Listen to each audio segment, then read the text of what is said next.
là, dans mon eucalyptus, il y a des frelons, je pense, qui sont en train de gratter l'écorce.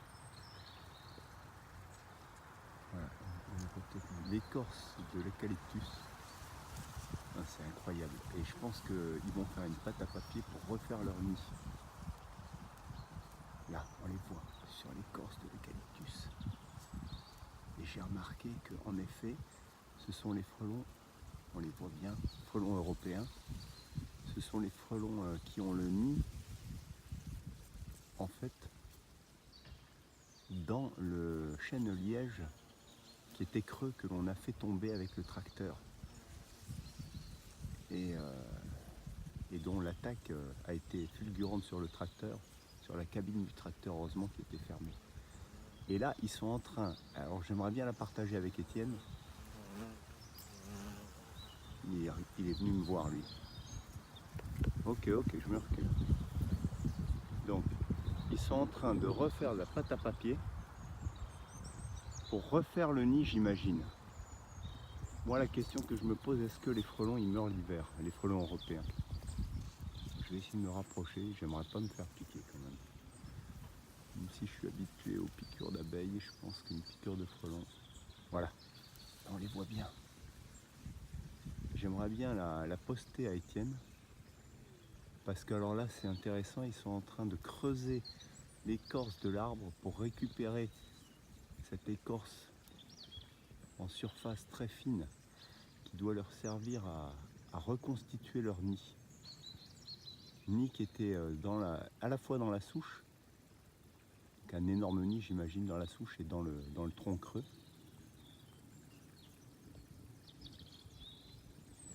Vous voyez, on les voit là, agglutinés. Alors,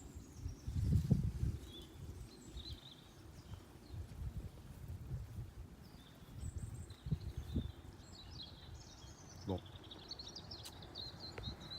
Donc, je vais essayer de voir pour ce qu'en dit Étienne, le professionnel.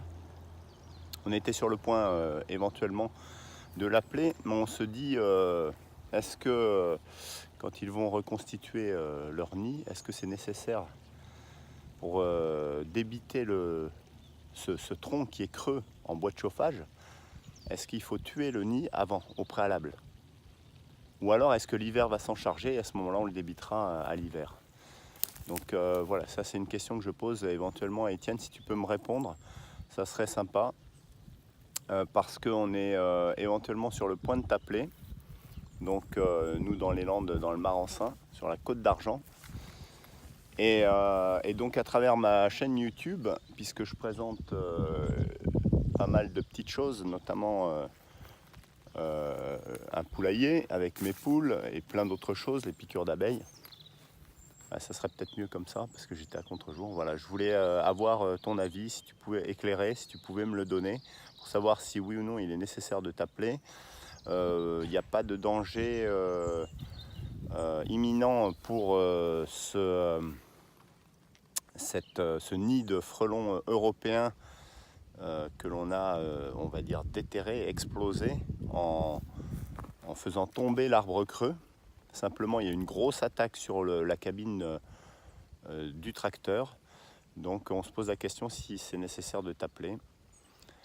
Si tu pouvais me poster tout ça, et je t'en remercie. Et à très bientôt à vous tous qui nous suivez. Merci. Et puis, je vous dis à très bientôt pour la suite de cette intervention éventuelle sur le nid de frelons. À très bientôt.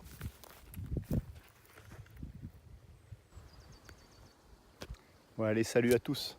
Donc pour poursuivre sur les frelons et notamment le nid, je venais vous parler dans le poulailler, dans mon poulailler qui est là-bas, de l'autre côté de la barrière. Vous voyez ici, avec les frelons qui sont en train de grignoter l'eucalyptus, donc c'est là-bas au loin, là-bas.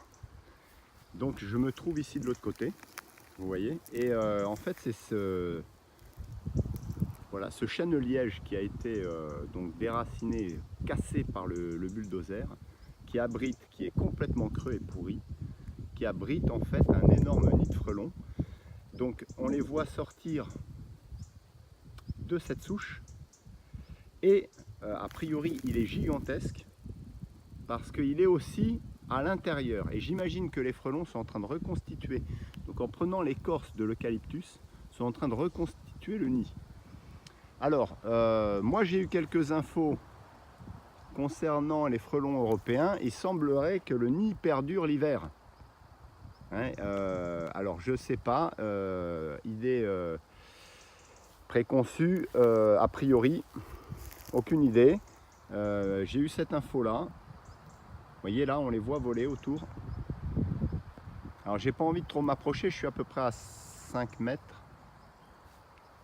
Là il y en a un qui tourne et hop, et il va dans le tronc aussi, il passe de là, on le voit hein, le trajet au tronc, donc les deux, et après il retourne en fait, il retourne au niveau de l'eucalyptus.